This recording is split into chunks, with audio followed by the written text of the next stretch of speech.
Hello, everyone. My name is Kaylin. Um, Typically, I'm a very anxious person. I overthink a lot. Usually, my business wise, when I'm meeting new clients, I start overthinking a lot of things, more so like in hopes that I'll be perfect enough for them to come back again. I sometimes think like, what if they don't like my work, if they're very silent or not, if they don't have any feedbacks to give. I don't know, I just tend to overthink a lot of things, but for the most part, I notice that it's never what I'm thinking, and it's just really in my mind. Um, but that comes from me not like that nervous feeling comes from me not knowing the person at all. Like I don't know their personality, how they respond to certain jokes. So that comes from the uncertainty reduction theory. Um, I feel like everyone uses it in their everyday life, like everyday, day to day lives without even realizing it. Um, the uncertainty reduction theory is also known as the URT, abbreviated. It was created by Charles um, and Richard Calabrese in 1974 or 1975. They developed this theory to study what happens when you meet new people for the first time. Um, Something that they noticed was they that people don't know. Oh, okay, that's my cat. Sorry. When people don't know each other, they start to feel like very uncertain, and I guess that uncertainty is what makes them nervous or like uncomfortable and just doesn't or don't know what to really talk about. And because of that, like people will naturally try to reduce that uncertainty by learning more about the other person and their personality. Um, so basically, their whole idea was we don't know someone, but we try to figure them out so we can feel more comfortable. I feel like that theory applies to me working with my business with clients. I become very uncertain with new clients, and I don't know how they're gonna be and if the appointment would be awkward or not. Um, um, in my own words, the uncertainty reduction theory, it means that we meet someone new, but we automatically try to understand their personality and them as a person, and we want to know what kind of person they are, whether how they act, or if they're a good person, or how I should act around them.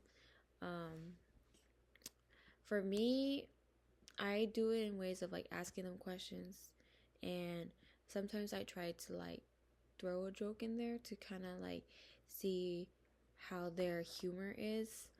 um or sometimes, well, this is with my client wise, sometimes I will also go through their page to kind of get a feel of their personality, because I feel like you can really read someone's personality off of their Instagram feed.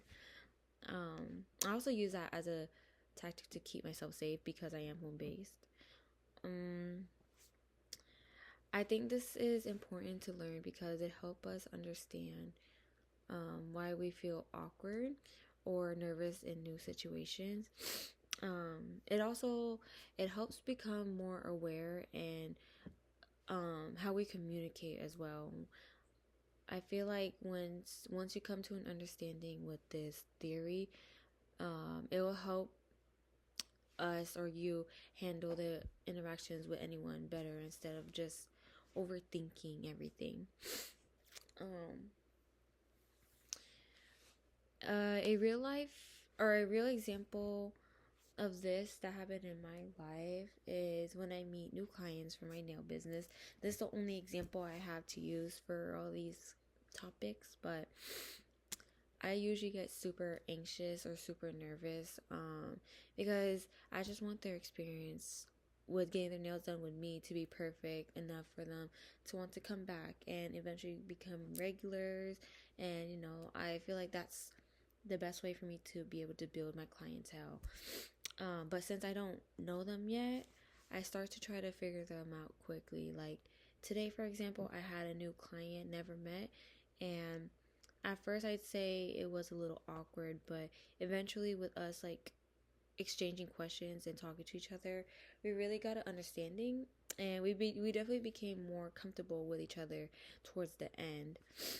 Um, but with me trying to figure them out quickly, I try to pay attention with like how they talk, what their answers are, their vibe, their body language, and more of all like their personality. I even try to adjust to how I talk depending on how they are. I guess like code switching, um, just so that they feel comfortable in my presence in my nail room. Um, and this applies to the uncertainty reduction theory because I'm trying to reduce the uncertainty about them so I can create a better like experience and environment for both me and my client. Um, Another example is when I'm meeting a new classmate, because I'm blinking, I'm so sorry, but I usually like to ask like what's their major, where they're from, and stuff like that. It really helps with me so I can kind of get more comfortable within my classroom since I'm going to be here for a semester. Um, with this method, it applies to the theory because I'm gathering information in a way to understand them and make it less awkward for the interaction.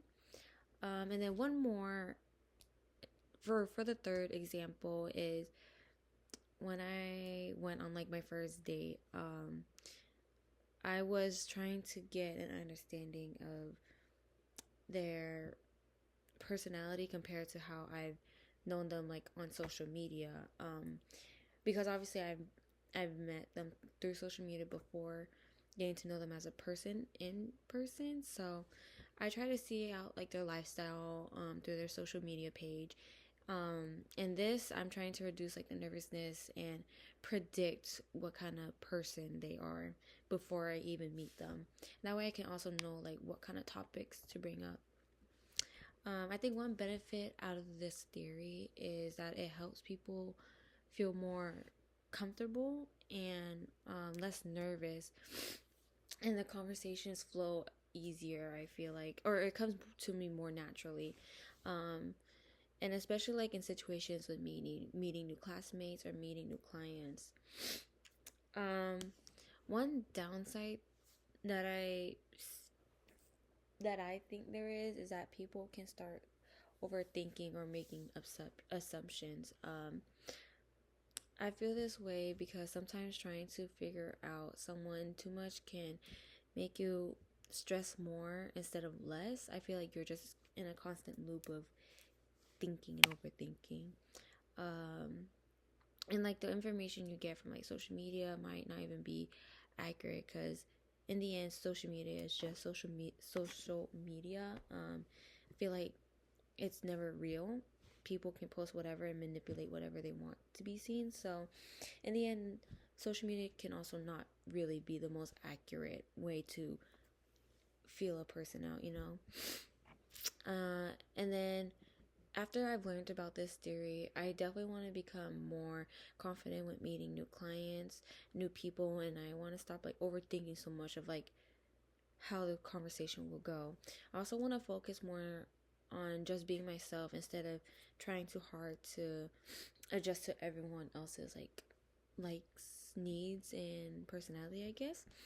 And this is because I understand that the feeling of uncertainty is normal. I've definitely like throughout my experiences of talking to people, I realize that it's normal that everyone feels that same way, and I don't need to like complicate it and perfect every conversation.